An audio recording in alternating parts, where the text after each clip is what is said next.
30 Oktober, penentu nasib Najib. Akhirnya masa kebenaran tiba. Sebagai penganalisis politik, kita semua tahu ini bukan sekadar kes mahkamah biasa. Ini adalah satu simbol kejatuhan sebuah era di mana rakyat ditindas oleh korupsi tanpa batas.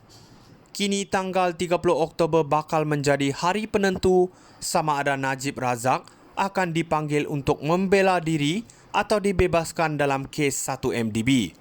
Kes yang memalukan nama Malaysia di persada dunia. Jangan kita terpedaya dengan hujah peguam Najib, Shafie Abdullah yang cuba menggambarkan anak guamnya seolah-olah seorang yang naif dan keliru. Padahal hakikatnya, dana berbilion ringgit mengalir masuk ke akaun peribadinya. Adakah seorang bekas Perdana Menteri sebegitu tidak tahu menahu tentang dana sebesar itu?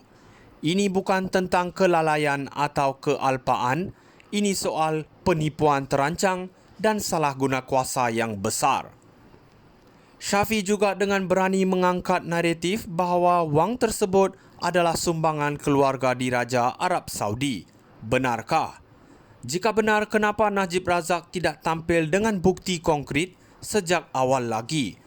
Kita semua tahu alasan ini sekadar untuk mengelak diri daripada dihukum.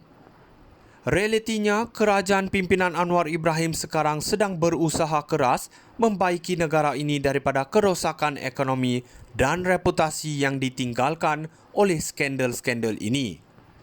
Jika Najib dibebaskan, ia akan menjadi tamparan kepada usaha reformasi yang sedang dijalankan. Rakyat menanti keadilan untuk ditegakkan, bukan lagi sekadar janji manis atau permainan politik lama. Ini adalah masa untuk membersihkan negara dari budaya kleptokrasi yang merosakkan. Najib perlu menjawab segala pertuduhan di mahkamah dan menghadapi akibat dari perbuatannya. Inilah saat untuk menghantar mesej jelas, tiada sesiapapun walau setinggi mana kuasanya boleh lari dari undang-undang. 30 Oktober, penentu nasib Najib. Akhirnya masa kebenaran tiba. Sebagai penganalisis politik, kita semua tahu ini bukan sekadar kes mahkamah biasa. Ini adalah satu simbol kejatuhan sebuah era di mana rakyat ditindas oleh korupsi tanpa batas. Kini tanggal 30 Oktober bakal menjadi hari penentu sama ada Najib Razak akan dipanggil untuk membela diri atau dibebaskan dalam kes 1MDB. Kes yang memalukan nama Malaysia di persada dunia. Jangan kita terpedaya dengan hujah peguam Najib, Shafie Abdullah yang cuba menggambarkan anak guamnya seolah-olah seorang yang naif dan keliru. Padahal hakikatnya, dana berbilion ringgit mengalir masuk ke akaun peribadinya. Adakah seorang bekas Perdana Menteri sebegitu tidak tahu menahu tentang dana sebesar itu? Ini bukan tentang kelalaian atau kealpaan, ini soal penipuan terancang dan salah guna kuasa yang besar. Shafie juga dengan berani mengangkat naratif bahawa wang tersebut adalah sumbangan keluarga diraja Arab Saudi. Benarkah? Jika benar, kenapa Najib Razak tidak tampil dengan bukti konkret sejak awal lagi? Kita semua tahu alasan ini sekadar untuk mengelak diri daripada dihukum. Realitinya, kerajaan pimpinan Anwar Ibrahim sekarang sedang berusaha keras membaiki negara ini daripada kerosakan ekonomi dan reputasi yang ditinggalkan oleh skandal-skandal ini.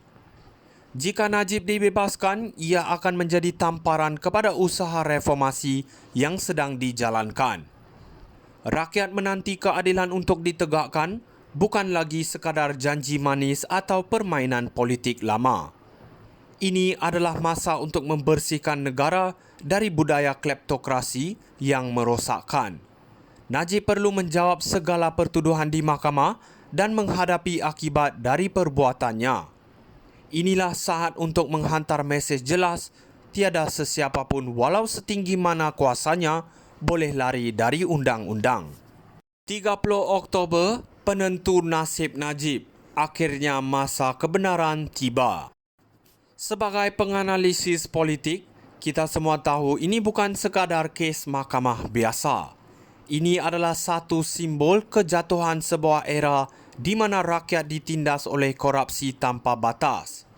Kini tanggal 30 Oktober bakal menjadi hari penentu sama ada Najib Razak akan dipanggil untuk membela diri atau dibebaskan dalam kes 1MDB. Kes yang memalukan nama Malaysia di persada dunia. Jangan kita terpedaya dengan hujah peguam Najib, Syafiq Abdullah yang cuba menggambarkan anak guamnya seolah-olah seorang yang naif dan keliru. Padahal hakikatnya, dana berbilion ringgit mengalir masuk ke akaun peribadinya. Adakah seorang bekas Perdana Menteri sebegitu tidak tahu menahu tentang dana sebesar itu?